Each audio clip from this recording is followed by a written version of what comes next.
In the dim underworld of high-stakes finance, where morality blurs and greed drives ambition, Jakob Kerr's Dead Money thrusts us into a searing, suspense-filled journey through betrayal, corruption, and the human cost of chasing power.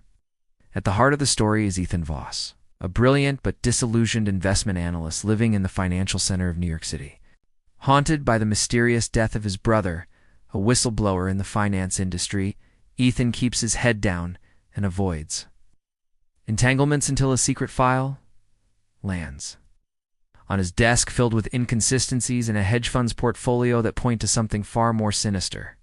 Drawn in by what he sees as a chance to redeem his brother's legacy, Ethan begins digging, only to discover that Marstone Capital, a major player in global markets, is running a massive shell game, propping up fake companies, shifting assets, and laundering money through global real estate and tech ventures.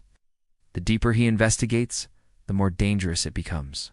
His every move is shadowed by Alexa Dorn, a cold and calculating Marstone executive who senses Ethan as a threat. Yet Alexa is no cardboard villain. She is a survivor of the same machine Ethan's trying to dismantle.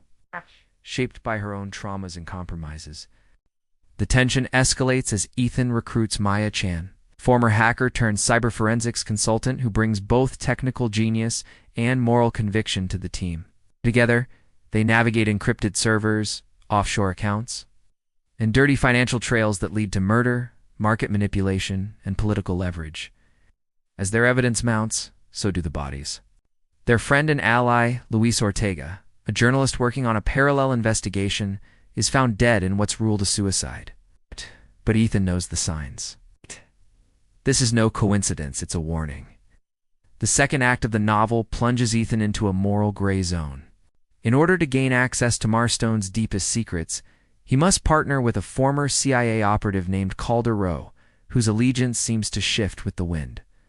Calder helps them breach Marstone's data vaults in Dubai. But at a steep cost, Maya is arrested during the mission and disappears into a legal black site, leaving Ethan devastated and on the run. Ethan's descent is fast and brutal. Disavowed by his firm, hunted by international authorities, and portrayed in the media as a rogue financial terrorist, he must now rely on the very tactics he once condemned. He creates a digital dead man's switch. Should he go silent, the entire Marstone dossier will leak. Meanwhile, Alexa Dorn faces her own reckoning. Under pressure from investors and the board, she initiates a scorched earth policy, eliminating anyone who might connect her to the fraud. Yet cracks begin to form in her resolve when she discovers that one of the fake companies Marstone used was tied to a charity she founded in her brother's name. She begins to unravel.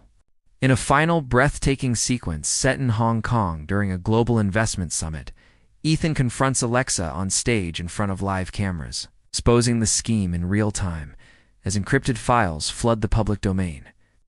But there's a cost. Calder, in a last act of ambiguous loyalty, assures the leak goes through, but takes Ethan down in the process, framing him as the sole mastermind behind the operation. Ethan disappears from the public eye, presumed dead, his legacy twisted. Months later, Maya resurfaces, alive and in hiding, releasing a memoir that tells the true story. Alexa resigns quietly, her name never fully cleared, nor fully condemned. Marstone collapses. Billions are lost. Thousands of jobs vanish. But the markets bounce back. Always.